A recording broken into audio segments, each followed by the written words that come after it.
are now plugged into Hooked on Sonix with Roots and Tone Capone.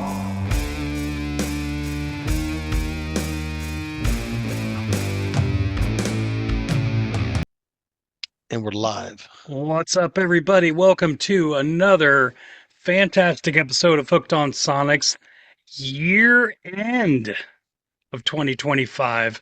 I am one of your hosts, Bruce, as always, everyone's brother from another mother, the Tone Capone, and we are delighted to have on the show again because he's just one of our favorite people And esteemed panel member. and esteemed panel member, the Chuck G's from Beyond Neptune. Chuck, how are you, my friend? Pretty good, pretty good. How's everyone? Absolutely great, man. Great. Hope your holidays good. Absolutely. I'm sure we'll talk about a little bit of that. Maybe, anything we picked up and or Santa Broad or Krampus or whoever you're into. Whatever, let them live. Let them live. That's right. So, yeah, this week, everybody, we are going to go over our top 5 albums of 2025.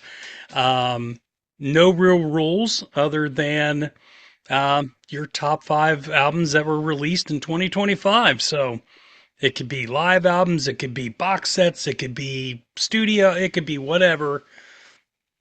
But that's the criteria. Okie And dokie. everyone has their own.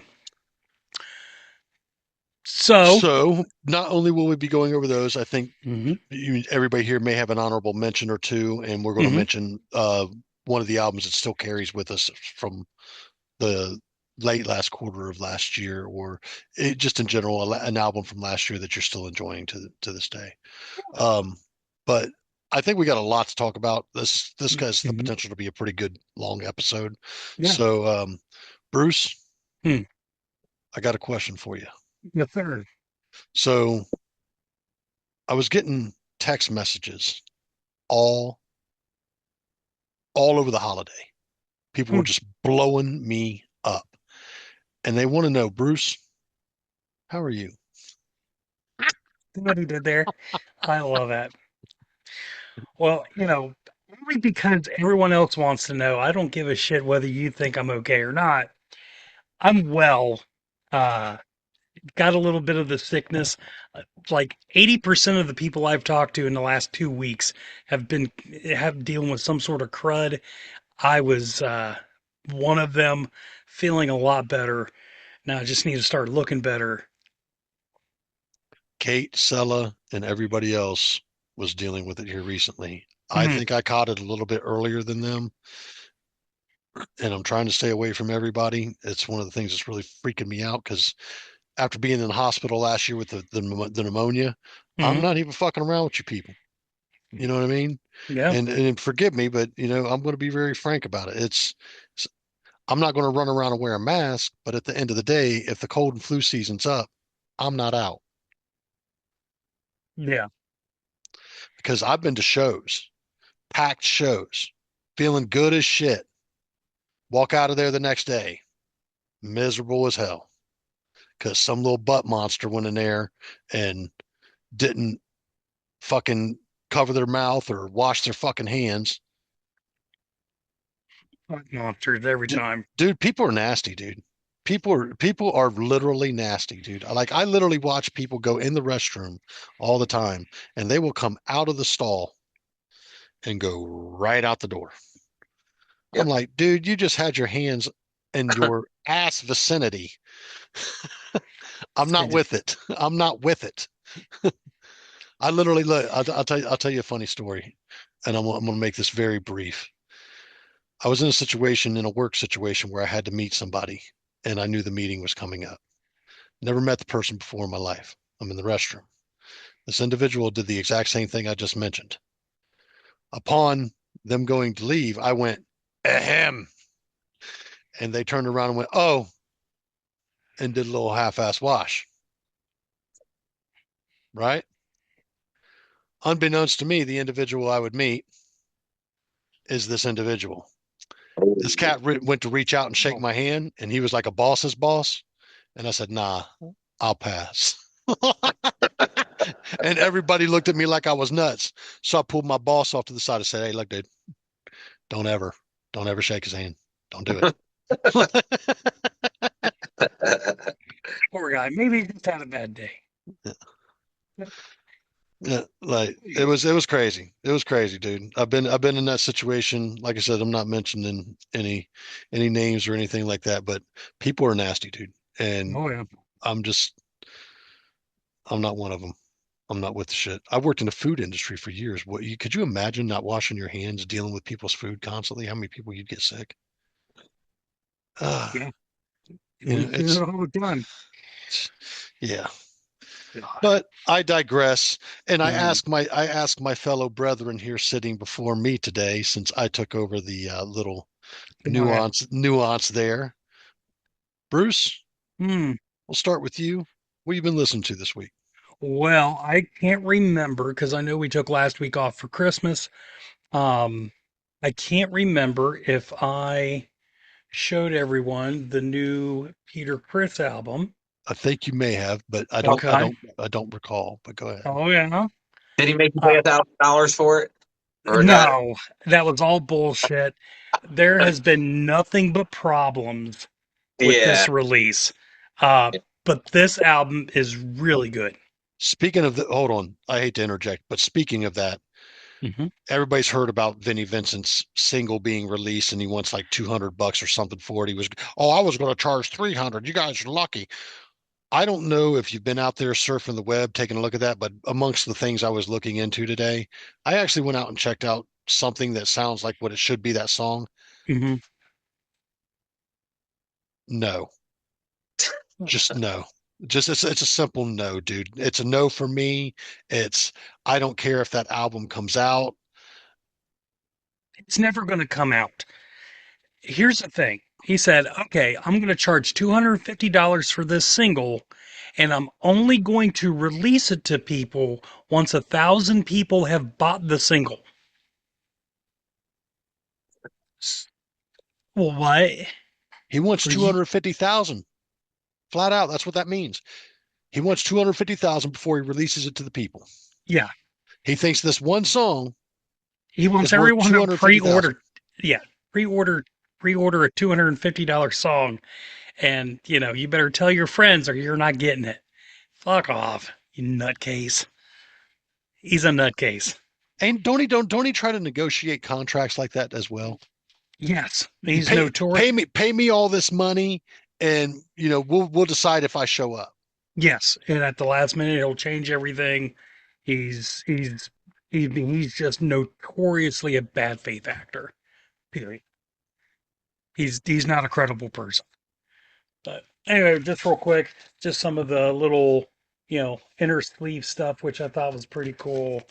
Some John Five action, Billy Sheehan, um, Paul Schaefer, Silver Vinyl. It is a really good album. And then I picked this up, one of the Kiss Off the Soundboards from Poughkeepsie, the only known full recording of Mark St. John Oh, on wow. the on the Animalized tour. He did 1.5 shows. This is the only soundboard, the only known recording of that show. Is it a Wow. show or is it just a half show?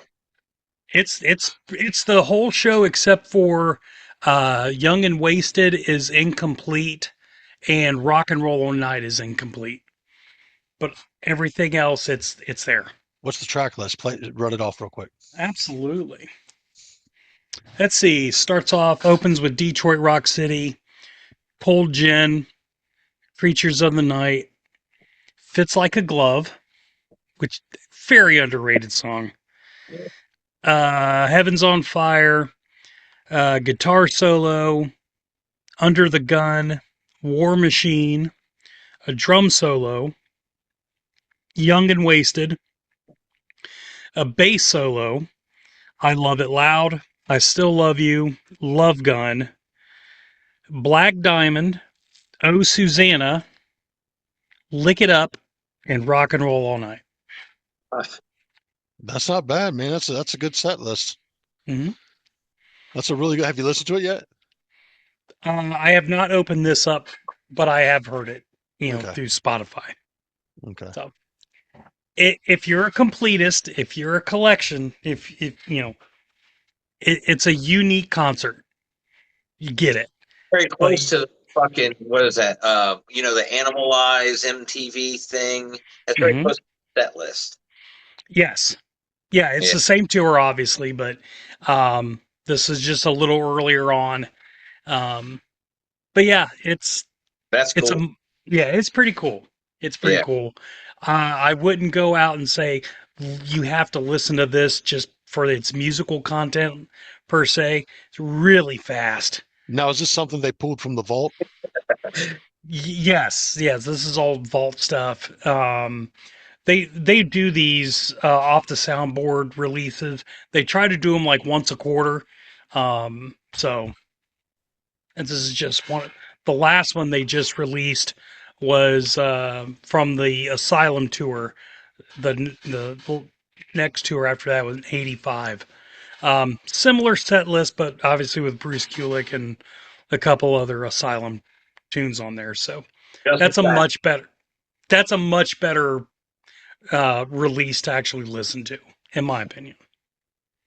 Yeah, they were pushing the speed limit for a few of those albums, for a few of those. Yes, it was uncomfortable. Some of it, like, ugh. I don't know if Full Gen really needs to be that fast. No, you lose the groove. Yeah. If it's too fast, you lose the groove. It makes sense if you're playing under the gun, but not Cold Jet. Yeah. Yeah. Anyway, Chuck, what have you been listening to? And also, what the hell's Beyond Neptune been up to? Well, here we'll do the second one first. While it's fresh. So I'm just waiting on the billing info for the covers to be printed. Those are ready to go. They got everything adjusted finally. And the EP is pretty much done. Tony got a sneak peek. Sounds great. That's not, there's one little thing, but we're going to take care of that. And then we'll decide when to get it out there. And we're playing our first show of 2026 at Donato's Basement, February 6th. Wow. Who else on that bill? See here, just off the top of my head, Dead Cassette, Featherweight,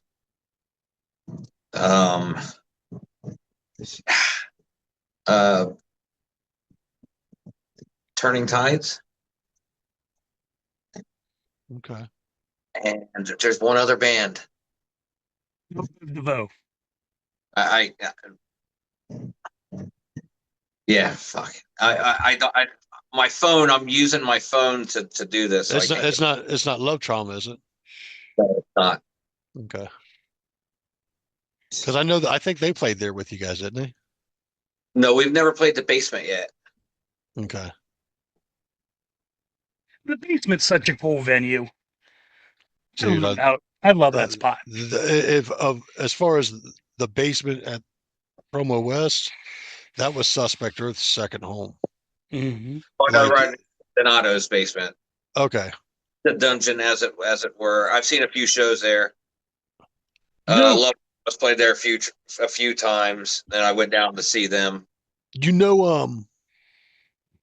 Another venue that you've played before has a basement stage too. West Side Bowl not only has that big stage up there, but I was told by the owners that they have a stage and bar in the basement that could facilitate like 200 or 300. Yep. Last time we played there, we was down in that part. That was pretty cool. Yeah. Yeah. There's actually, if I'm not mistaken, I think one of the pictures that we're using for the inlay, or maybe it's on the booklet, or one of the two, is taken from that show, I think. Dude, that venue is so freaking cool. Yeah, the first time we played there was on the bigger stage. That's pretty cool too. Dude, that venue is so freaking cool. That's where drove up to see Conan. And then that's where I met John and the guys and just hit it off. And that's how we ended up getting him on the show. Cool fucking cat. Ran into him when he came in here to Columbus. A few months back we've seen Conan, and my brother was with me. Scott was with me. I don't know if I think Kenny might have been in town. Kenny might have come up in town. Sandy didn't come up in town. But a good portion of the Doom crew was there that night. And that's just a bunch of people I end up running into at the Doom shows. We've just all become pretty close and shit and hang out. All right. Did John happen to remember us? What's up? Did John happen to remember? Oh yeah, he said, "Hey man, what's up?" It was like they signed the it's in my album case, man. I should have pulled it out. But they signed the new album for me. I picked it up and had all the members sign it. They were all really cool. Got to talk to him for a second, took pictures with him. John was really cool. I kind of wanted to hang out with him, man, but I don't like trying to tie up their time while they're trying to get off stage and all that shit. You know what I mean? Yeah. Right. Yep. But yeah, Beyond Neptune's got the new EP coming out, and I'm going to guess first quarter of 2026. Yes. The mini album or EP or whatever it may be. The album title is Ascend. And yeah, we're excited to finally get it out. Cool. And, there's some other things that, we took a month and a half off just so we could do other things. Blue wanted to do some black metal, so we've been doing that. Been helping him there. And we're getting ready to get back at rehearsals here in like another week and a half, I think. Yeah. So now, and already got something in the works, something new in the works already as well, like song wise. I think I told you a little bit about it last night, Tone. Yeah. You and I talked about the possibility of you working on some hardcore stuff or something like that coming up. Yeah. I think we're done with helping Blue. Yeah. So and just for the record, Chuck's in Columbus with me. We actually spent pretty much all day yesterday hanging out, bullshitting about music and playing guitars and just hanging out, man. So we had a really good time. And I told my wife yesterday, I said, that's one of my favorite people on the face of the planet. I can sit and talk to that dude for hours about everything. So, appreciate that. Likewise. Chuck, you're a good dude, man. But some little things happened. But what have you been listening to lately, man? What, like some old school hardcore music. Some checking out some different like gothic bands. Death, DETH, kind of like Megadeth, but just Death. Sisters of Mercy. I saw that on your stick. Oh yeah, right on. Yeah. The 11 albums that I listened to, 2025 albums, I really re-listened to those to prepare for this. Swans, I dug into their discography. You ever listen to Swans? I've heard of them. I have not gotten to check them out. Yeah, good band. Like kind of post-punk, gothy, noisy. Okay. Yeah, alternative, I guess. I don't know. They're kind of a hodgepodge kind of band, but they make sense out of it. It's pretty good. Good. Cool. And me, myself, I've been going over my list of things and listening to things that I didn't get the chance to, or just kind of was shrugging off for a little bit. Just as it stands, I'll probably mention some of this stuff later. Checked out that Pentagram album that was released earlier this year. That was a solid release from Pentagram. Really dug that. Had a good time with that.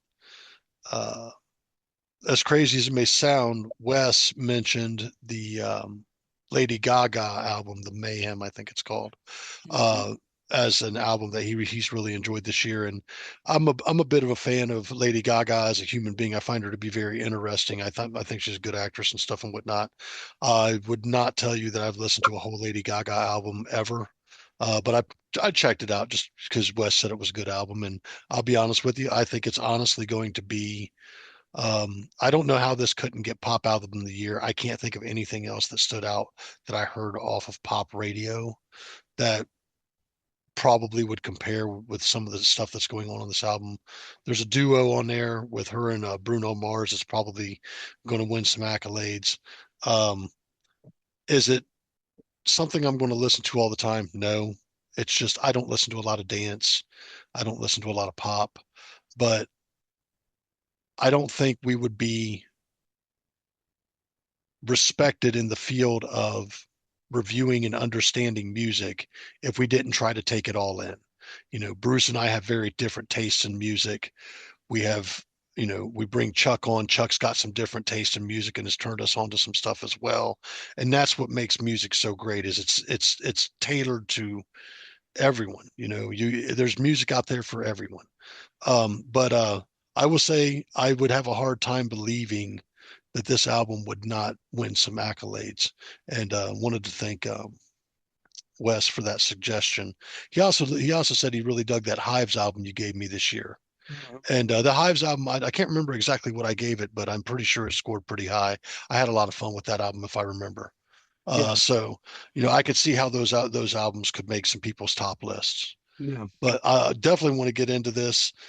Bruce, I'm going to be honest with you. I'm not drinking too much tonight. I'm actually having water and some tea, just to try to avoid the damn plague. I don't want to weaken my system around these people. None of them. So, but with that being said, what are you drinking this evening, brother? Well, I am drinking some Kraken and Franklin and Sons ginger beer with a dash of lemon. Delicioso. Sounds good. Pretty damn good. We already know you love the Kraken, so how's that ginger beer?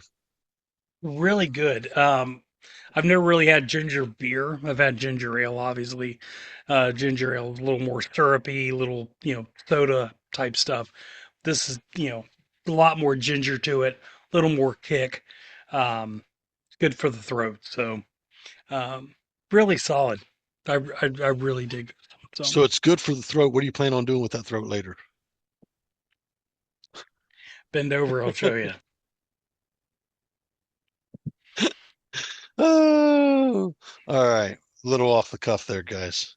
So before we get into the major motion of things, I do want to kind of share some things with you real quick.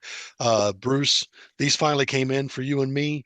Want to thank the guys. Awesome. Want to thank the guys over on the Bandcamp site, whoever's running the Bandcamp for Power Trip, if it's Power Trip themselves. This is a great live album, man.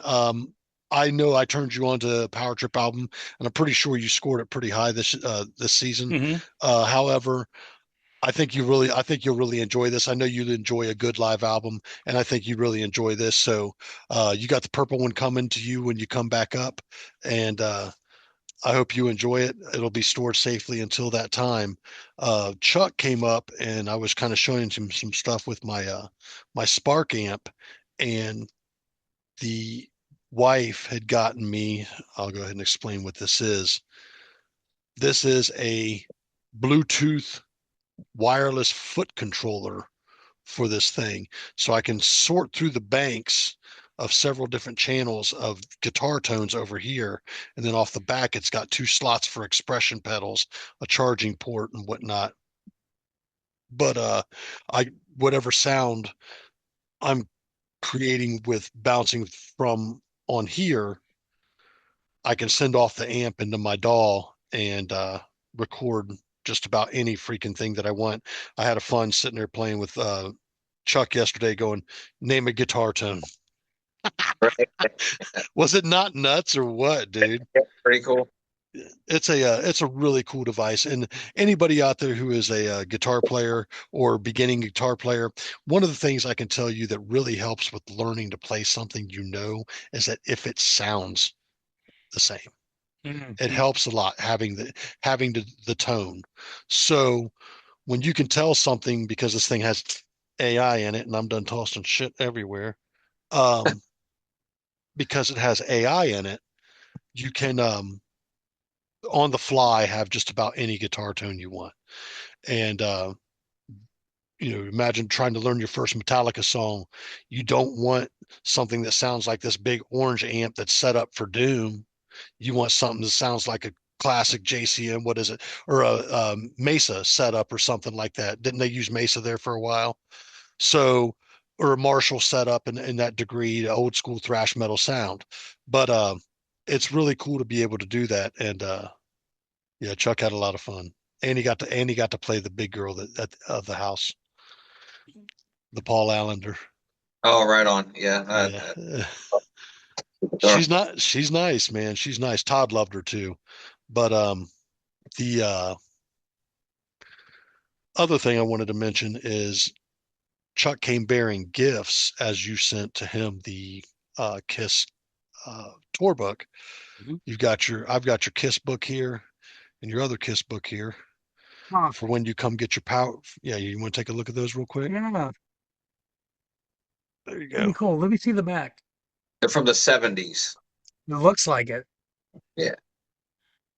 Pretty No, cool. Bruce. And Huh? then Notice the logo. Show him the logo again, Tone. on that one, No, the other one. Ah, Because it was banned overseas. it's in Germany. Yeah, Yeah. dope. that's so So cool. those are sitting up here with your Power Trip album. And then he brought me a couple cool things too, dude. Knowing that I'm an Overkill fan, Overkill Oh, Live, wow. I believe it's a Wrecking Everything, an evening in Asbury Park. Dude, that's cool. That is dope. And Candlemass, Documents of Doom. Hell fucking yeah. And Wow. I gave you Candlemass's Epicus Doomicus Metallicus to review, Mm-hmm. and I think you loved it. Another good album. Yeah. Doom, you could understand lyrical content too. Yeah. That's the secret with you. But I've also found that psychedelic Doom is your thing too. Just the good stuff. Just the good stuff. I couldn't listen to Weed Eater, man, because it freaks me out. I can't get fast for song. It's a hard listen, man. Fucking jungle rot. Ugh. Dude, get off them. Their new album's coming soon. Oh boy. I'm pumped, dude. You can't convince me that I'm not. Like that's that Ohm and who else has an album coming that I'm looking forward to? Power Trip started saying they're going to begin working on new material with Seth at the helm. So Okay. looking forward to that. Other than that, man, I think it's about time we get into this countdown. What do you think? Absolutely. I'm all for it. Chuck, you on board? On board. We All know Chuck. right. We know Chuck don't drink. Chuck is probably having a tasty beverage himself. Yep. Sheets Sprite with cherry and then some cherry lemonade, just because you can hit the cherry button. Nice. Pick as you can. That's it. All right. So with Chuck being the guest, Mm-hmm. I think we should count down from 5 if you have them in those order. I do. Mm-hmm. Yep. So we'll start with Chuck. Chuck, give us your number 5 for 2025. Well, I'll just give you a fair warning that I'll be looking this way a little bit just to see my notes because my screen is over here. But because I got the dragon thing in the back, I mean, I don't know, it looks cool. All right. Number 5. I mean, despite the lineup change, this band still sounds like this specific band. And that band would be Conan. Their new album, Violence Dimensions, comes in at 5. Tony tried to get it out of me last night. I was like, I don't know. I don't know if they're gonna. I don't know. Dude, it is a phenomenal album. I gave it an 8.5. I told you the only thing that the ending track.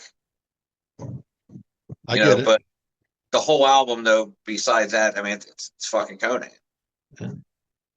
Yeah, that was a really good album. I Yeah, remember when we got to hear that before it got released, it was really that's Like kind of it's an we exciting album. so before we got John on the show, they actually gave us the album to listen to, the access to it and everything. It was like I had already bought it. I had already pre-ordered, so it didn't matter to me. So we got to listen to it, and we were calling each other throughout the week before John gets on. Like, have you heard this? What do you think of this track? I was just like, dude, it's so fucking heavy. Mm. yeah, like what is it? What Total Bicep and Foeman's Flesh? Oh, Yeah. His Flesh is the opening track, and Total Bicep. Yeah, those are. I mean, that's just classic Conan. Yeah. yeah. Cool. Number 5. All right, Bruce, what's your number 5? Well, this one come up as a little bit of a surprise for me. When I first heard about this album, I wasn't expecting much. Um, there is a lot of delays in whether this album would even be released this year. Nothing really came out about it. And when I finally got it into my hands, um, the the biggest thing I can say is beyond pleasantly surprised. Um, this actually beat out an album that I already had in this place, but ever since I've gotten it, I have listened to it pretty much every day. Um, and that is Peter Criss's latest album. I am not saying this is the greatest album on the planet Earth, but my God, the Peter really delivers a solid rock and roll album. It's solid. Okay. And what's And the title of it? Peter Criss. Self-titled. Yep. Um, it's got John 5 really brings his style to a lot of these songs. Billy Sheehan is just killer on this.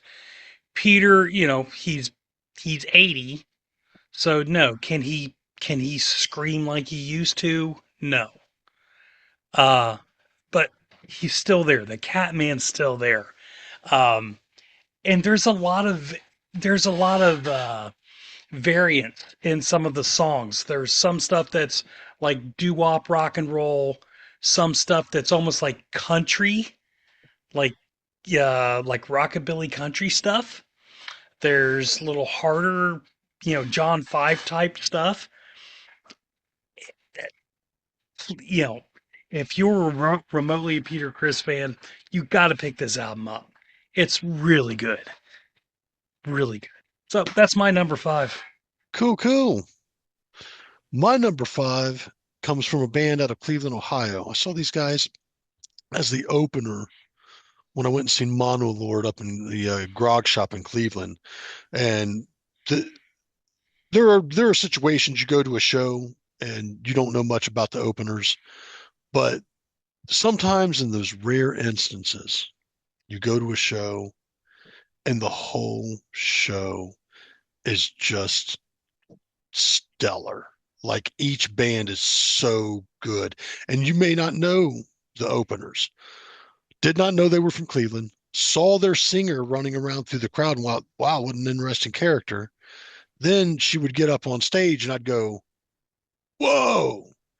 Then halfway through the set, my buddy who I'm there with beats me in the head like, hey, you know what they're singing? You know what she's saying? I'm like, no, I'm having a hard time because we're in a big crowd and it's the way she sings is omnipresent. They were actually doing a cover of Ring of Fire. Really? And it's a doom metal band out of Cleveland, Ohio, fronted by a lady by the name of Gwen Strange, and I believe her cohort Sean and her pretty much kind of run that show up there with that band. Heavy riffs, dude. If Doom is your thing, this is up your alley. Really love them. Funny thing is after seeing them open up with Fire Breather, and I've told you I'm a big Fire Breather fan as well. Met and hung out with those guys, got all their shit. So Frail would open up for them, and it's spelled Frayle. They're out of Cleveland, Ohio. We would get done seeing them at Monolord, and like 1 or 2 weeks later, I'd see them post on Facebook they were going on tour with Cradle of Filth, and I was like, "Whoa, that could work." So my number 5 is going to be Frail's Heretics and Lullabies. Um, the production on this album is really, really, really solid. It's probably one of the most impactful albums I've heard from them. Um, if this album doesn't get them some more love than outside of Cleveland, plus going and doing the touring that they've done, I don't know how it couldn't. This slipped into my top 5 when I had to go back and listen to things that I knew I wanted to go back and listen to. Slipped right into my top 5. Solid album. I would suggest to anybody, if doom with a female fronted omnipresent voice is your thing, this is right up your alley. These guys are wonderful. They were wonderful live. And yeah, out of Cleveland, Ohio, man. Good shit. Cool. Chuck, number 4, man. Well, let's see here.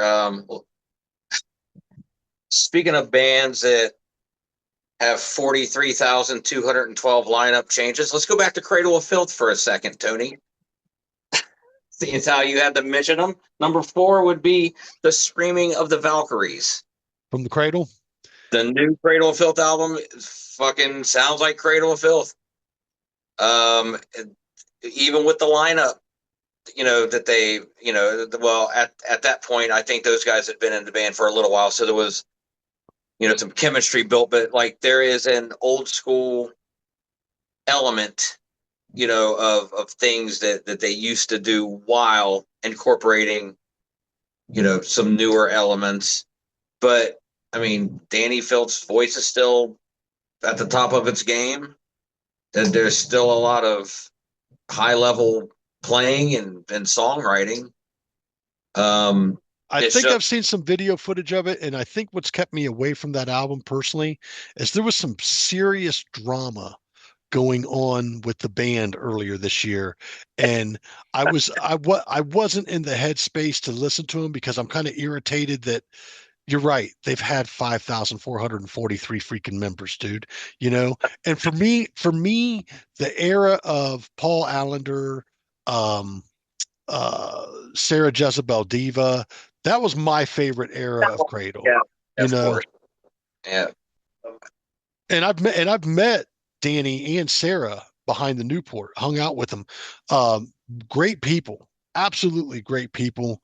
But it's kind of like when you see situations where the lead singer kind of controls everything in the band, but they're constantly going through member changes, you've got to ask yourself, what is going on there? Is the singer just randomly finding people that he thinks he could put together an album with, or he's looking for better musicians constantly, or is that person really that hard to work with? Well, there's some podcasts on YouTube of this dude interviews like all the ex-members, and they've all got stories. Some of them from 5 and 6 years ago, all the way up to some more recent shit. Like you can look it up on YouTube. I forget what it's called, but if you just type in Paul Allender interview Cradle of Filth, and then like that'll come up, and then everything that's attached to it will come up. But the album is a front to back album. There's nothing skippable. Yeah. Now is it great? Is this as great as In the Beast or Midian or Dusk in Her Embrace? No. But it's 2025. He's got all the numbers. I've always felt like Midian was their peak. I agree. I always felt like Midian was their swan song album. Like that album. Don't get me wrong, there are other great albums. I love Cradle personally, but Midian was just like, for me, peak point. You know what I mean? But Sweet. yeah, that's my number 4. I'm so mad I haven't gotten around to listen to it. Now you're going to force me to listen to it tonight while I'm editing. That's good. Cool. Bruce, what is your number 4? All right, my number 4. You have heard this before, and I love it. It's the latest from the Hives Forever, Forever the Hives. Um, I never really heard anything much from the Hives before. I've heard of them, but like I never dug into them at all. Um, but this album just come in, like a random song come in like from Spotify Shuffle, and I was like hooked. I think it was. I'm trying to think. I think it was Legalized Living was the one I first heard. And then this whole entire album is an absolute beast for me. I started getting into a lot more of their catalog. These guys are the real deal. And this latest album is fantastic. Tony, I know you gave it a pretty good rating, even though it's not exactly your cup of tea. But I'm um, actually going back to look to see what I gave it because I've got it all right here. yeah. Yeah, I think I gave it a 10. Oh, did you give it a 10? Okay. I think I think I gave it yeah, I'm pretty sure I gave it a 10 because whatever album I gave you on that episode, I think you gave an 8.25. Okay. As a matter of fact, that 8.25 may have been the Jungle Rot album. Or did you give Jungle Rot a 7? I think you gave That's Jungle I Rot a 7. that sounds more reasonable. Hmm. We'll have to figure that out Yeah, at a yeah. later time. But yeah, the Hives forever, forever the Hives. I wouldn't disagree with anybody on this. Um, Great album. Definitely an honorable mention for me. Mhm. Um, it's a solid album, man. If you want to hear something that's not going to waste your time, and I think this album for just about every average music listener, there's something on here Yeah. for somebody. You Great know what I mean? pace, great energy. It's a fun album. Yeah. Just real fun. So, Cool. Cool. yeah. Cool. Cool. Yeah. My number 4, I'm going Oh, to give it up to our local boys here in Columbus, Ohio. They are now, in my opinion, the next wave of fellas that are really carrying on where death metal is going to go and where death metal should be heading. Um, their first 2 releases were, I felt like were a lot more tongue in cheek in some aspects. And it's but by no means disrespecting the what was on those first 2 albums because I love both those two albums. But you kind of know when you listen to a band that there's an album that breaks for them, and that album could be the that's going to be the All Eyes album, and everybody should get their eyes on this and whatnot. As a matter of fact, they're getting ready to go on tour with Lamb of God. mhm. So I'm going to give it up for our boys in Sanguisugabog. Hideous Aftermath. Um, there is a track on there called Repulsive Demise. I can't stop spinning. Uh, I love the whole album. I think there's a video out there for Repulsive Demise as well. I think these guys really, really came into their like really shine on this album. Um, for death metal, if death metal is your thing, deep guttural vocals is your thing, they brought it on this album, dude. And it's not by any means just because they're from Columbus, Ohio. I'm a death metal fan, and Devin's been working with a lot of the guys in the death metal scene that have been around forever. And it kind of makes me happy to see somebody from Columbus getting to do that kind of a dream thing. I run into him all the time at the Doom shows. He is at almost every Doom show I go to. We run into each other, say what's up, dap each other up. Matter of fact, my buddy Sandy was in town for the Weed Eater show. Devin and his wife walked in, said, "Hey man, don't want to interrupt you with the wife, but my buddy's son's a huge fan. He'd like to get a picture with you." Devin's always cool, steps off and takes a picture with him. Just down to earth dude, man. Um, but a great if you have not heard this album and death metal is your thing, definitely check it out. I enjoyed it thoroughly, and it made my number 4. Sweet, sweet. Chuck, we're getting into our top 3. All right. So number 3, Testament, Parabellum. I've heard nothing but great things about this album. I mean, they've added some elements. There's some modern elements. There's some throwback elements. It still sounds like Testament. Their new drummer is killing it. I mean, everyone's still playing at a really high level. I mean, all of Alex Skolnick's solos are. Chuck Billy still sounds great. Billy still sounds like Chuck Billy. Eric Peterson writes most of the main riffs, and I mean that dude's not only still got it, but he's evolving as well. They got DiGiorgio on bass too, don't they? And they got Steve DiGiorgio. Oh, Jesus, man. You can't ask for much better, dude. Yeah. So, yeah, I mean, the first couple tunes, especially the first song, there are some elements where it's almost like, okay, are they adding like black metal, which they clearly are, more technical, like progressive thrash metal, they are, death metal, all these crazy blast beats and stuff. So I mean, it's like, I mean, they started incorporating them a while back, that they've really like taken death metal it to another level. Yeah, I heard some elements of death metal on that album just the same, dude. They played and dabbled on that album in so many metal realms, dude. Yeah. And I'm going to tell you, and this album's going to come up again. There's no doubt about that. With that being said, that drummer has, for some reason, for me, I feel like that drummer has breathed new life into the band, dude. Right. Yeah. No. It's definitely like said as much. If it's definitely a new era for them. Yes. They capitalize on the momentum. Yep. If this is who they're going to be working with moving into the future, if everybody can stay well and not have any health issues or anything like that, Testament could still be another force to be reckoned with for the next 5-10 years. Yeah. And me personally, we're going to go back to this Anthrax conversation real quick. I think Testament should have been the fourth. It's just they came too late.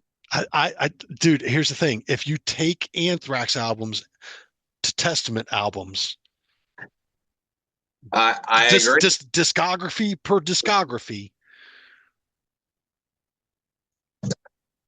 But I'd put Exodus in there myself. And Anthrax. In album sales, I think Anthrax probably has outsold Testament.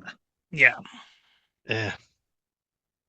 Nothing against the Anthrax guys, trust me, because that fourth slot could be switched for me personally between Overkill and fucking Testament. Personally, that's just for me.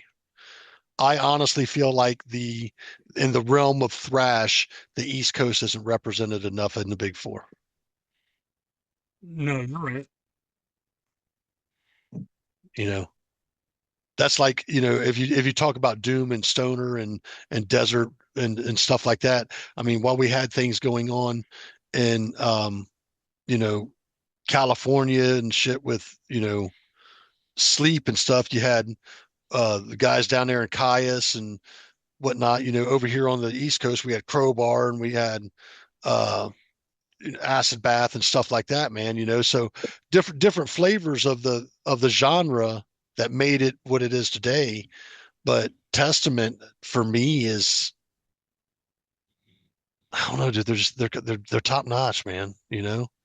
Souls of Black will always be. And I gave that album to Bruce this season.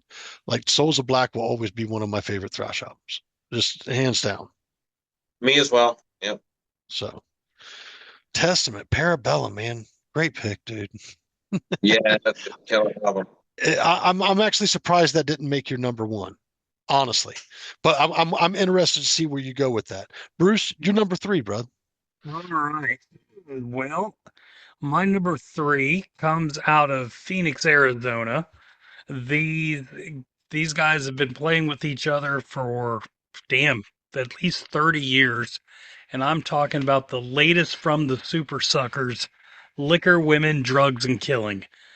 There is this is this is standard Super Suckers type songs, but what I really enjoy about this album in particular, there is an age and a little roughness to Eddie Spaghetti's voice here. I know he's been dealing with some cancer and stuff. It's got this grit, it's got this rawness to it, it's got age to it, and they wrote the song still fit his voice. It's a different beast, but it's so good. From the opening track, maybe I'm just messing with you. Unsolvable problems. Unsolvable problems is really fun because it's this whole thing of like, yeah, basically, my legs don't work right. My shit's fucked up, but you know, you're dealing with it, and it's just fun. You know, meaningful songs about which isn't really a love song. It's really fun. Um, just great. It's just great rock and roll. Just great dirty rock and roll. Nice, nice. I actually just looked back at what I gave that album when you gave that to me, and that was a 9.25. Mm-hmm. It's a solid album. Definitely a solid album. Enjoyed that thoroughly as well. That was a good episode too. Yeah, Man, we've really given each other a lot of really cool shit over this season. I'm really happy with that. absolutely. So, now we're getting down into the nitty-gritty, guys. Top two, like these albums we're holding in high regard Mm-hmm. for this year.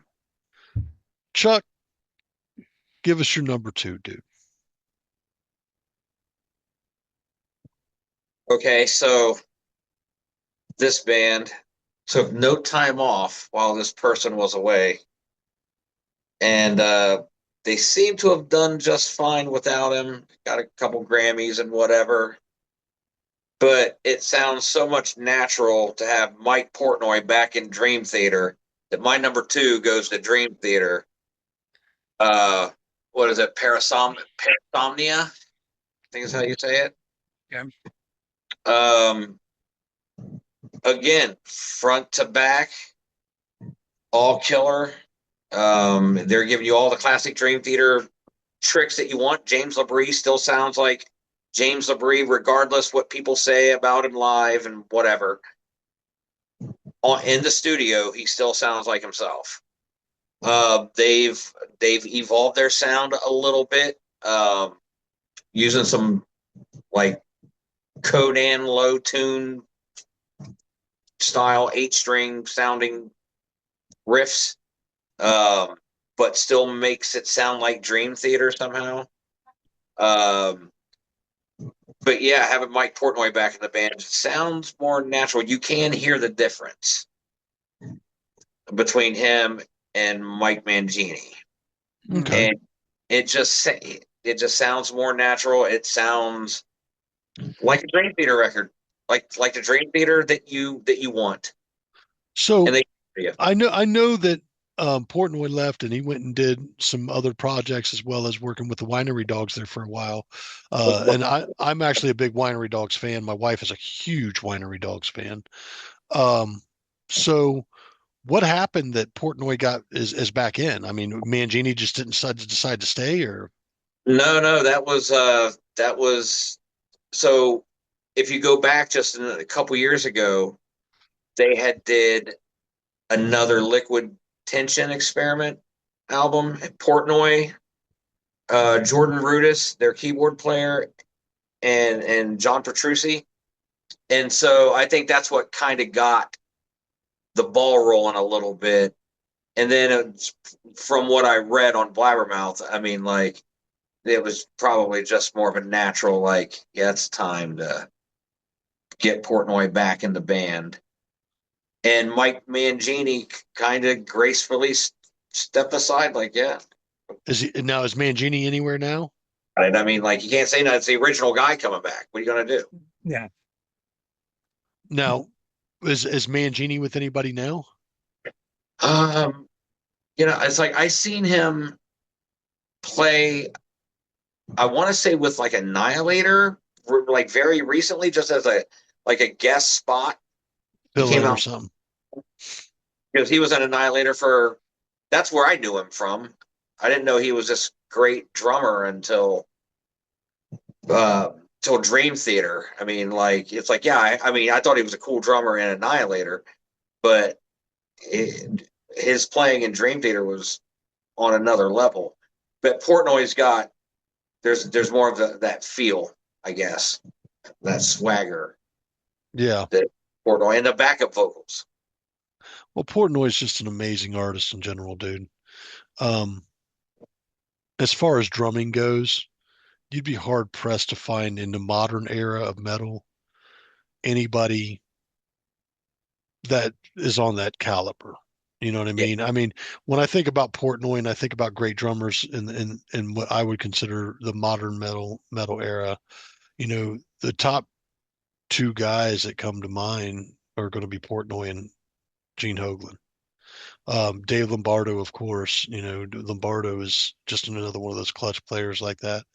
But, they're standouts. I mean, I guess you could throw Danny Carey in there as well, but I'm not as big a Tool fan as I once was. You know what I mean? So, yeah. And let me ask you, when did you get turned on to Dream Theater?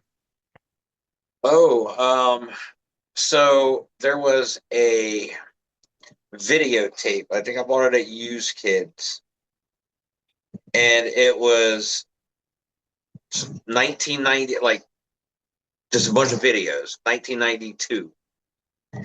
And one of the videos was Pull Me Under, and I had already liked Napalm Death, and James LaVrie was wearing a Napalm Death shirt in the video. Yeah.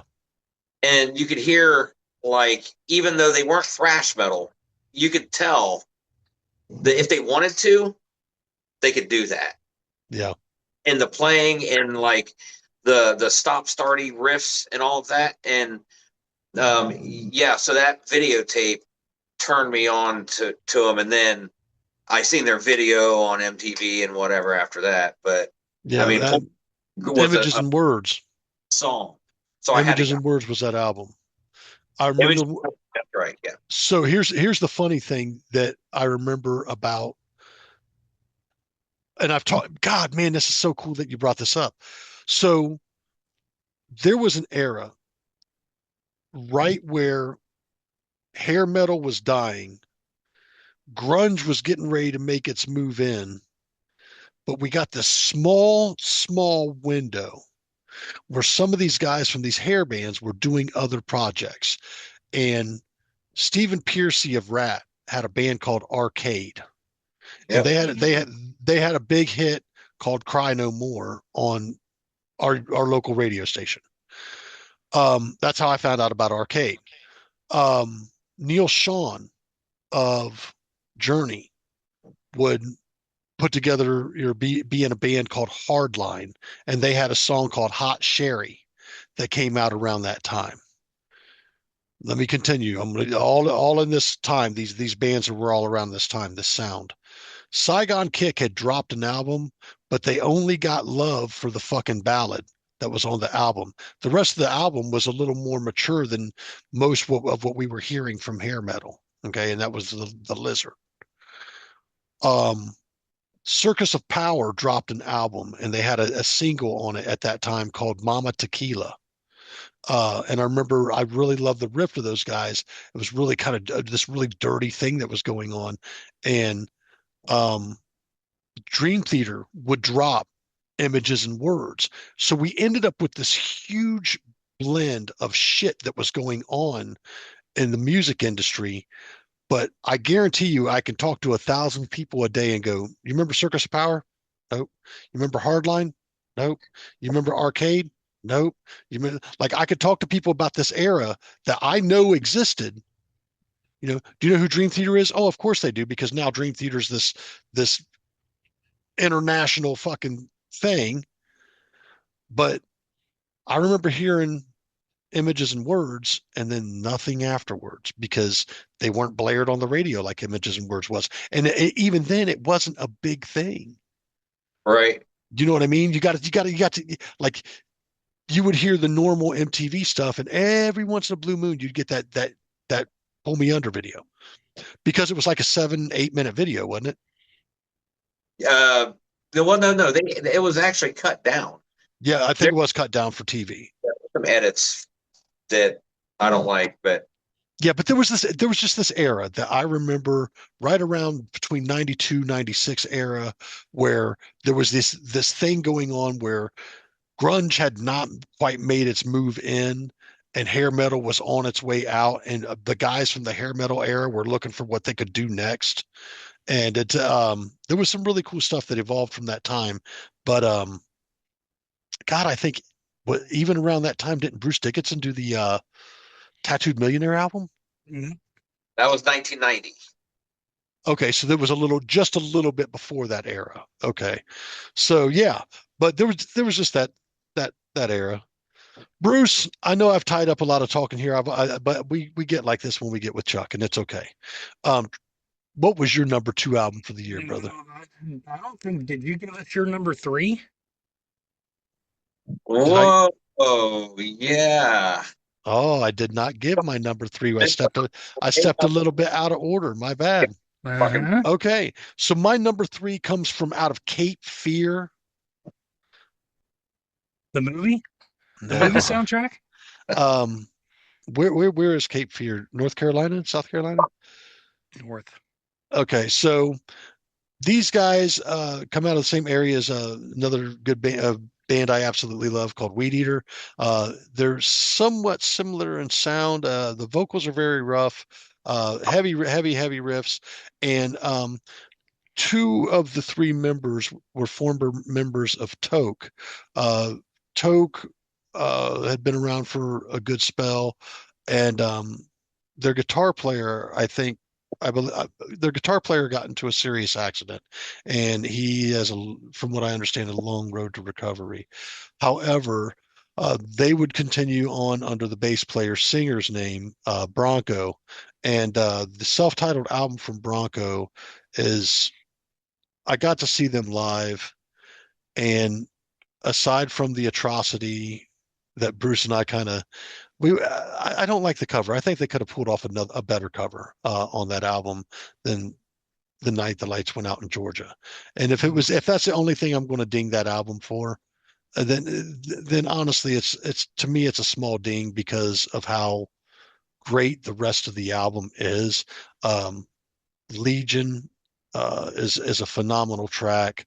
Um, what's another one that I really, really, really liked on there? And I got to see them perform a good portion of the album when they opened up for Weed Eater here a couple weeks back. Um, give me 1 second here. Da, da, da, da, da, da, da, da. Scourge Descent, Ride Eternal, uh, Legion, Damnation.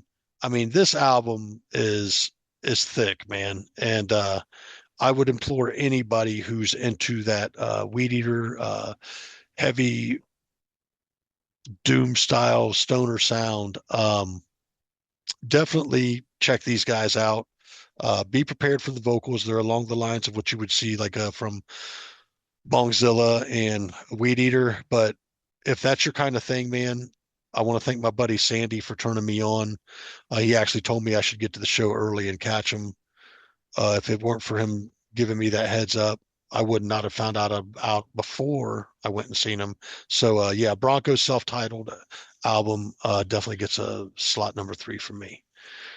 And Chuck gave us Dream Theater Parasomnia for his number 2. Bruce, on to your number 2. That's exquisite.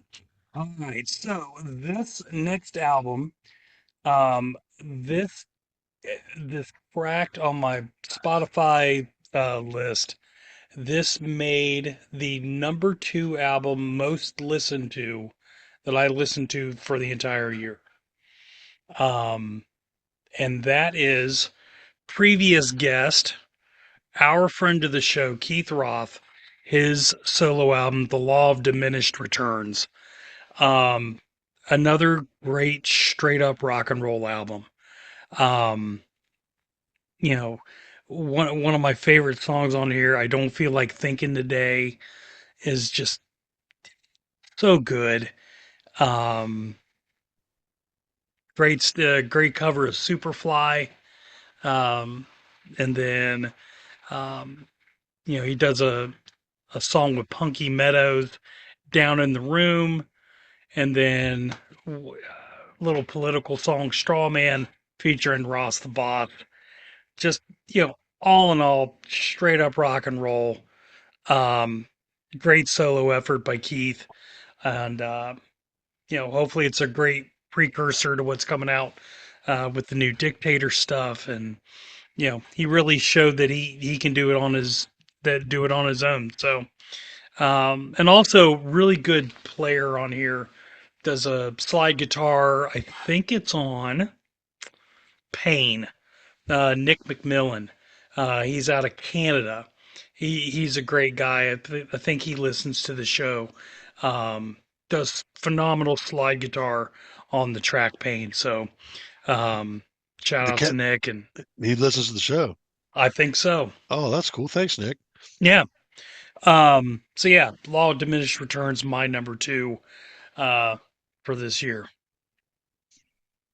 I will tell you, I got to hear the album, and yeah, my sentiments ring about the same with you. It's a very good album, solid rock and roll album. Um, you know, but we all listen to a lot of albums. Um, between the three of us, I know we do. You know, Mm-hmm. um, we want to thank Keith for everything that he's done for the show. We'll Yeah. hope to get him back on again in the future. Definitely want to hear what's getting ready to come from the Dictators. With what's upcoming with those guys. Mm-hmm. So big shout out to Keith, Ross the Boss, all those cats, man. We thank you guys. Andy Chernoff. Love all you guys, man. Robert Bouchard. Albert Bouchard. Yes, my bad. It's the bird that gets me. So Albert Bouchard. Yes, I love those dudes. Yeah, they're great cats to have on, and very, and they're putting out good solid rock and roll albums, man. You gotta love it. Yep. So moving on for me, not track number 2, but album number 2 for me for the year. I knew there was a possibility that Chuck and I were going to cross paths, but album number 2 for me, I'm going to give it up to Testament's Parabellum, man. It is a phenomenal effort, and nothing against any album previously or anything like that, but I really feel like the addition of this drummer has really brought out a little something more than what we've been getting. And with them dancing in the realm of black metal, death metal, just and still keeping the Testament integrity. There is, in the world of general metal album releases, there are only 2 albums in all of our lists, if we were talking metal, that I think are going to get, well, this album's the only one that's on any of our lists that I think has the high potential to get metal album of the year. However, there is another metal album out there, or another metal group like the Sleep Token thing or whatever. There is another metal album out there I was going to give honorable mention to, and that comes from Orbit Culture, Death Above Life. My buddy and bass player John, he actually turned me on to this band, and I had to go check them out, and I noticed that they had an album released this year, so I put it on the list. If I had to tell you honestly, an album that I think that had the high potential to get metal album of the year, it would be a hard toss-up between Testament's Parabellum, obviously the impact that Sleep Tokens had on a bunch of people, if you want to call that metal, if that's what they consider metal, and that's no disrespect to them. It's a great album. I did review it this year, or no, I reviewed a album from them this year. They're a great band. I get it. There's an art thing going on there, but it's just not 100% my cup of tea. So it's not something I will seek out. But this Testament album and the Orbit Culture album, in my personal opinion, have the high potential to be metal album of the year. So with that being said, Testament's Parabellum is, if you're even remotely a Testament fan or a fan of old school thrash metal, and you're going to get some different other elements of black metal, death metal, and I remember being blown away hearing this album, and I'm telling Bruce 1,000 times in a day, you got to take this album in. That's why I gave him the Souls of Black. Said there are other thrash metal bands that you may not be as familiar with, and you should really check out Testament. If I were going to give you any other band, yeah, you didn't like Absence of Light, Bruce? I don't remember it. What? I don't remember it. So when you guys reviewed it, you reviewed it. yeah, Gave Yeah, I don't have. I have no idea. I don't remember it. it's hard. It's hard to go back on an album that you've given me unless I can look back and go, yeah, I gave that a good review. Yeah. And I can barely remember elements of it because we go through so much music. I mean, it's really hard to like. I don't know about you guys, but it's really hard to narrow down 5 great albums for the year. Let alone rank them. Yeah, it was a little tough. It was a little tough. So this brings us to our number 1 lineup, man. Chuck, let's hear your number 1 album for the year. So goes to one of, Testament's in the line of, some of my favorite bands of all time, but this band is also in my top favorite bands of all time. And their new album is to me, Testament, if you're talking thrash metal, even Dream Theater, if you're talking prog metal, album of the year for that.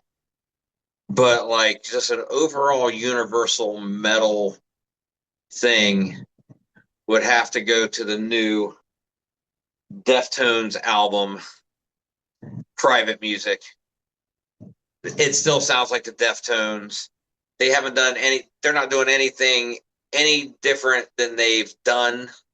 They're not bringing in too many new elements.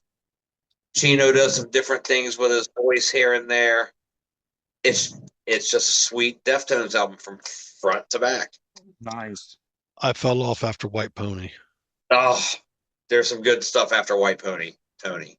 I fell off after White Pony. Those first 2 albums are so, and that first album to me to this day, I've often talked with you about how I like first albums from bands because you never get them that raw ever again.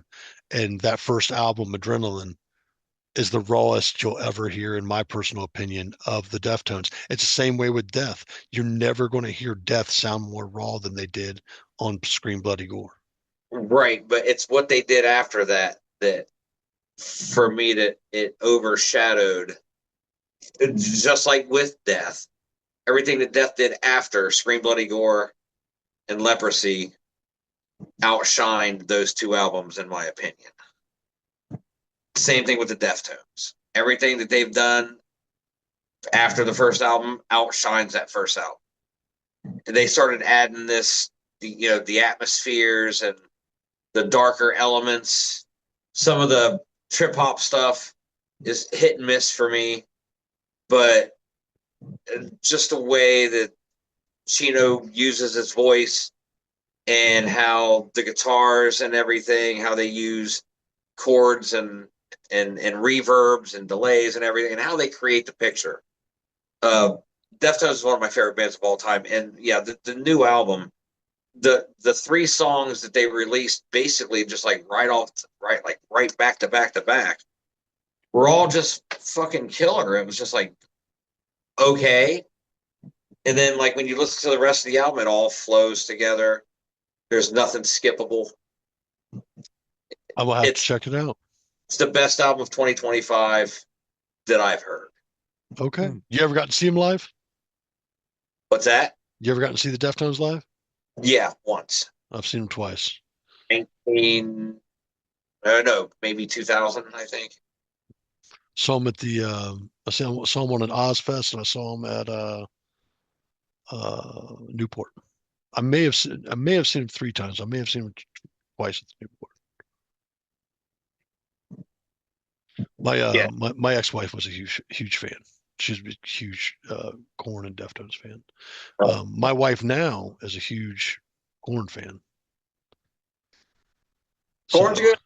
I like Korn. yeah, I'll tell you this. They headlined Sonic Temple Thursday night last year, and they fucking blew the doors off. I mean, they still throw down, you know. Yeah. And I've seen Korn probably 4 or 5 times. So I've never seen him. I don't think. Yep. Or maybe I don't know if I have or not. I had some of my closest friends got to see them at the Newport, and I think the backdrop hit the stage and it said Korn, and somebody yelled, "Well, where's the peas and carrots?" And then they come out on stage and probably opened up with Blind and blew their doors off. So those first 2 albums are phenomenal for me. Yep. You get beyond those, and I get a little lost. There's some great songs after that, but man, the new metal thing really it was probably the biggest phase of metal that went in and out for me. Yeah, no, Life is Peachy is a really cool album. Mm-hmm. Big Korn album. Yeah, I think that's probably my wife's favorite. So, yeah, Deftones, nice private music. I will. They're all sweet. I will definitely check that out, man. Bruce, my All cohort, right. Yes, my sir. cohort and wonderful fucking friend, man.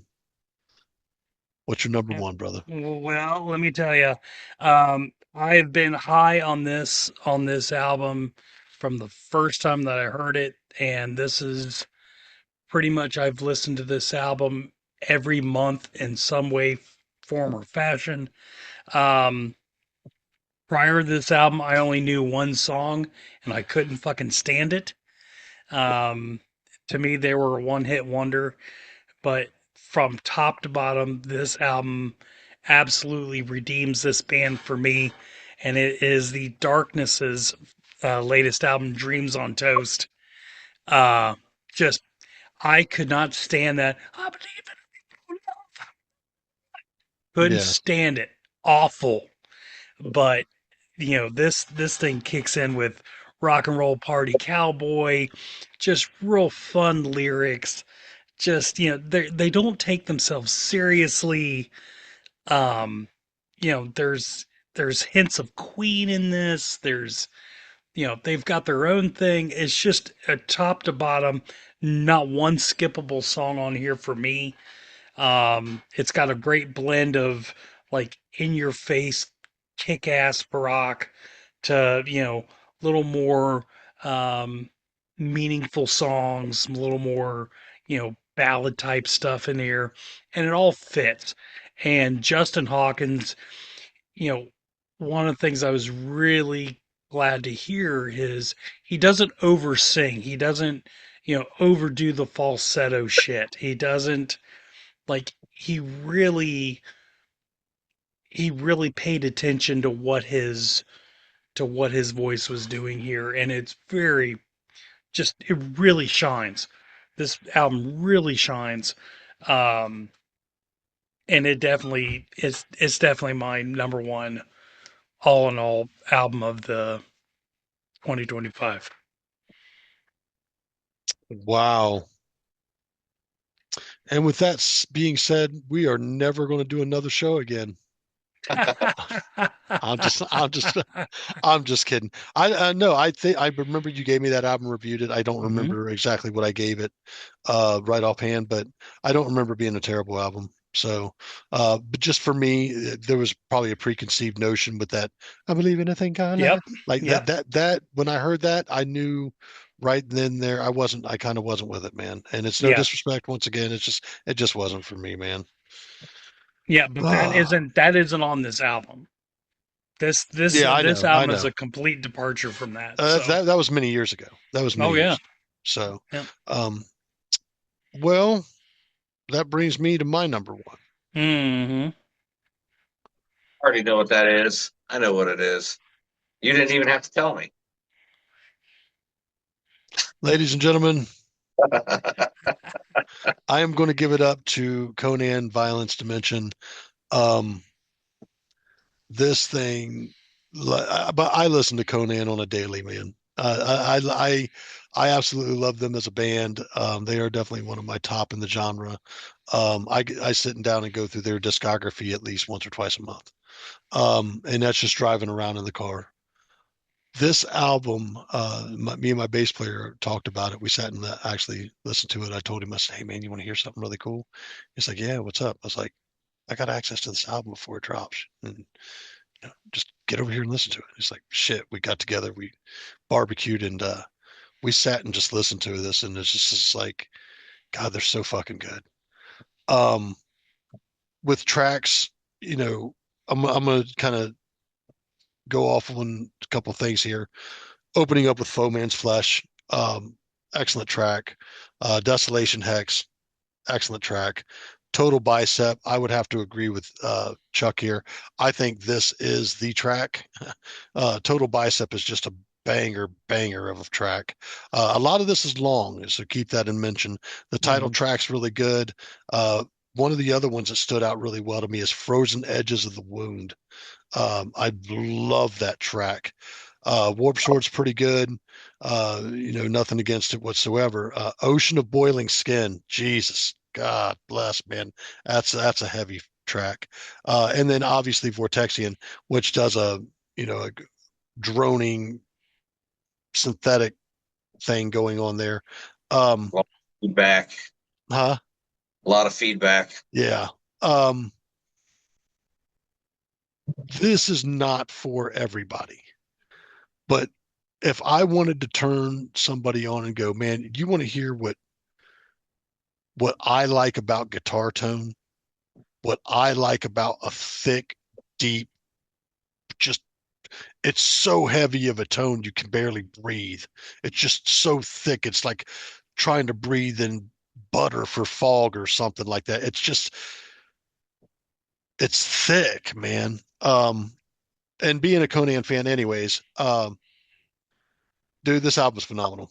Hands down, I can't stop spinning this album. I won't stop spinning this album. Um, it's not my favorite. I'm not going to tell you it's my favorite Conan album, but it definitely ranks very, very high in the Conan collection. I hold it in very, very high regard, and I look forward to what they're going to work on next. Big shout out to John and the fellas, man. Thank you guys so much for a wonderful, wonderful album this year. Thought that was really cool. It made your top 5 there. It's a really good album, man. Yeah. Good. So that wraps up our top 5 of 2025. I've only got a Woo. couple other questions here for you guys. So knowing that we get together and we're going to be doing this probably yearly, is there anything that you were listening to last year that you're still jamming on and chewing on this year? I mean, I always make playlists and everything, so I mean, there's songs that pop up from last year, and probably pops up most is probably the Opeth Last Will and Testament songs from that album. Okay. Actually, song from that album pops up quite often.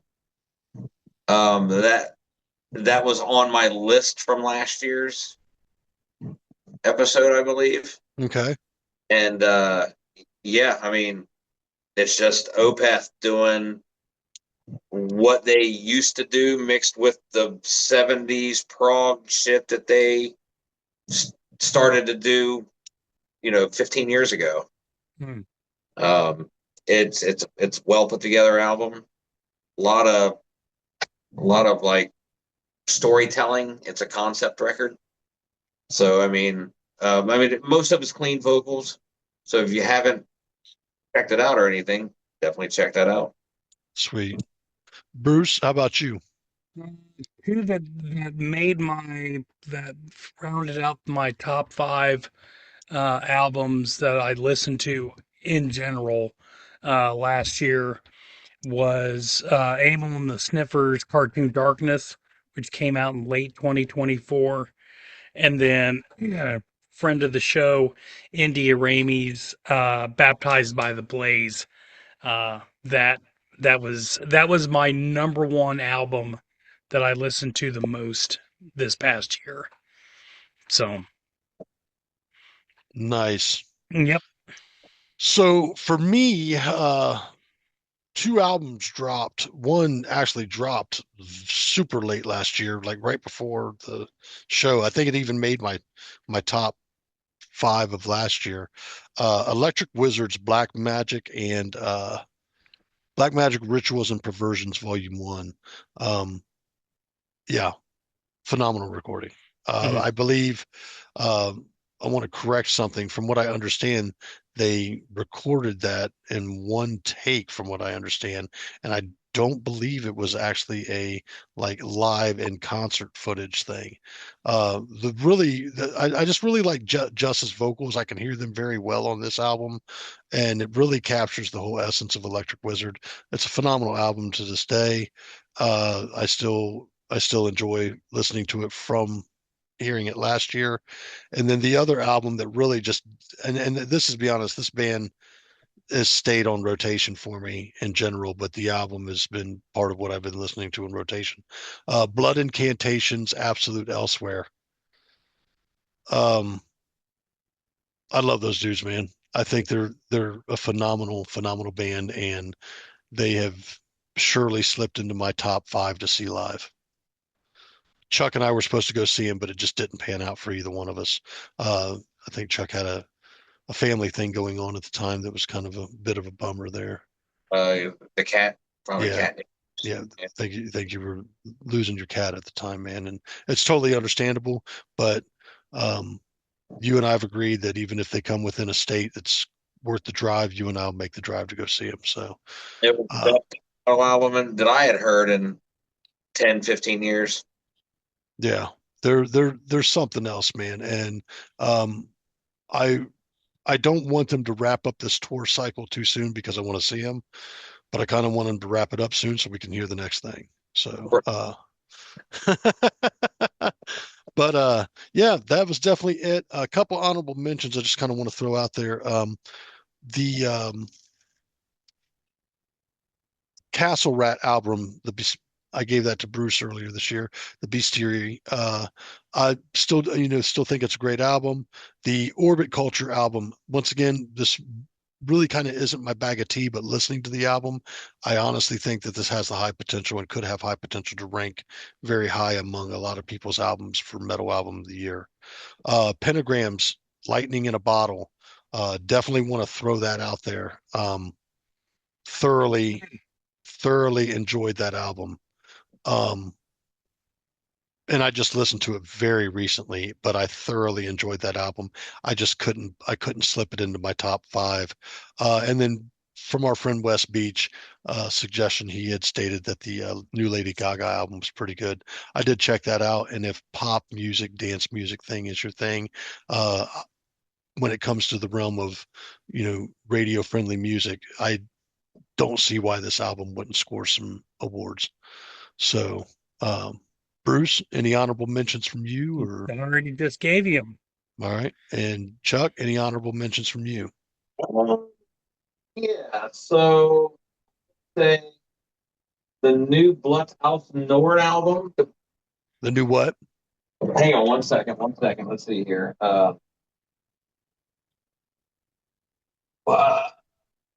Okay, yeah. Ethereal Horizons, Blood Alpha Nord. They're a black metal band. They've evolved their sound over the years, and they've always had like this cosmic element going on. No one sounds the way that they do. They're definitely original. And another honorable mention would be the new Primitive Man, Now, somebody mentioned that to me. which is called Observance. Okay, sweet. Have you ever Sweet. looked at them, man? They're on my to-do list. And Oh, that's being very honest. They're on my to-do list. I think my buddy Kenny suggested them to me. One of my Doom crew guys. worth checking out. Oh, I don't doubt it. My big thing last year, I was checking out a lot of Red Fang. I dig those dudes too. But it's there's a lot of Doom, stoner Doom, psychedelic Doom, anything in the Doom realm. There's a lot of it out there, and it's very easy to overlook or miss. Um, that's why I was sitting here kind of laughing after you left yesterday because you had said something that cracked me up, and I was like, really? Come on, Chuck. But we were talking about Jungle Rot, and I was playing some of them for you, and you're like, "Hold on, that's a pretty good riff." It's like, "Yeah, that's Jungle Rot, dude." And you said, well, you know why I never listened to him?" I said, "Well, why?" He goes, "Because of the name." Like, I was like, I get it, but you know, Some, I like to say, "What's in a name?" You yep. know. Sometimes the name is a reason why some people will skip over things, and that's that's probably one of the reasons for sure. Oh, Yeah, dude, I mean, if you're what I looking, it was pretty good.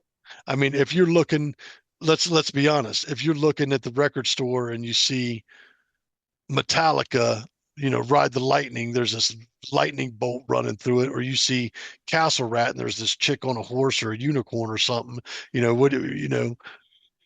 while they're both good, what are you going to go for? Well, this looks fucking cooler. You know what I mean?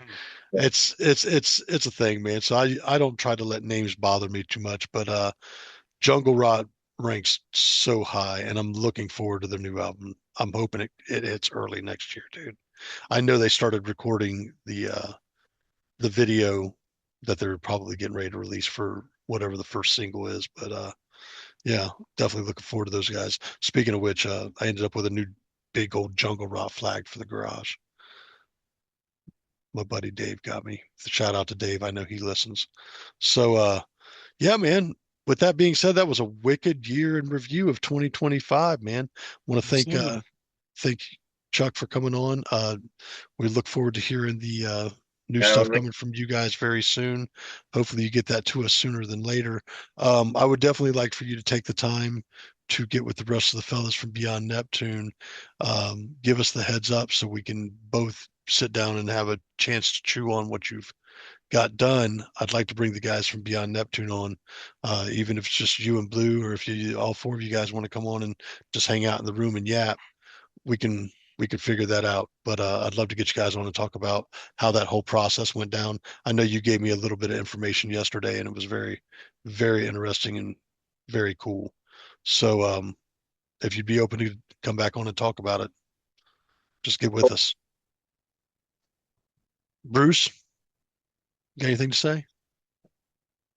Uh, what are we doing about an album for next week? Well, are you and I giving each other an album, or is Chuck giving us an album? Well, he brought it up, so let's have Chuck give us one album that me and you are going to share. And go back and forth on. Yep. All right. the album is called Flesh and Blood in the Key of Light. The name of the band is No, what's the the name album. of what's the name of the band? Name of the band is King Dude. King Dude. Now let me explain something, dude. Off. This is a name that I would likely pass. Yep. King Dude. And what's the album? Oh, Flesh and Blood in the Key of Light. Songs of Flesh and Blood in the Key of Light. In the Key of Light. Yep. From 2015.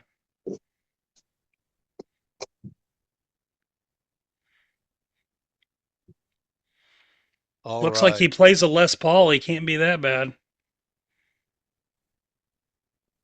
Well, if you could afford one, you better know how to play one.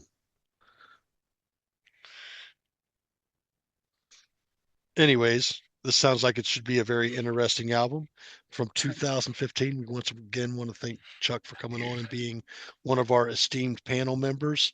Bruce, we've got a lot going on. I know that we need to, we've got some keys or some sticks in the fire about getting some guests on. I'm probably going to try and reach out to the fellows from the Goddamn Gallows. I know I spoke with their singer and I think their bass player Fishgut the night that we were out there. Yeah. I don't think there's a possible. I don't know if there's a possibility I might be able to pull the fellows from Bronco on, but I'm gonna see if we can probably reach out to them. Definitely want to talk about that album. If we got the opportunity, something we've got a few people in the fire.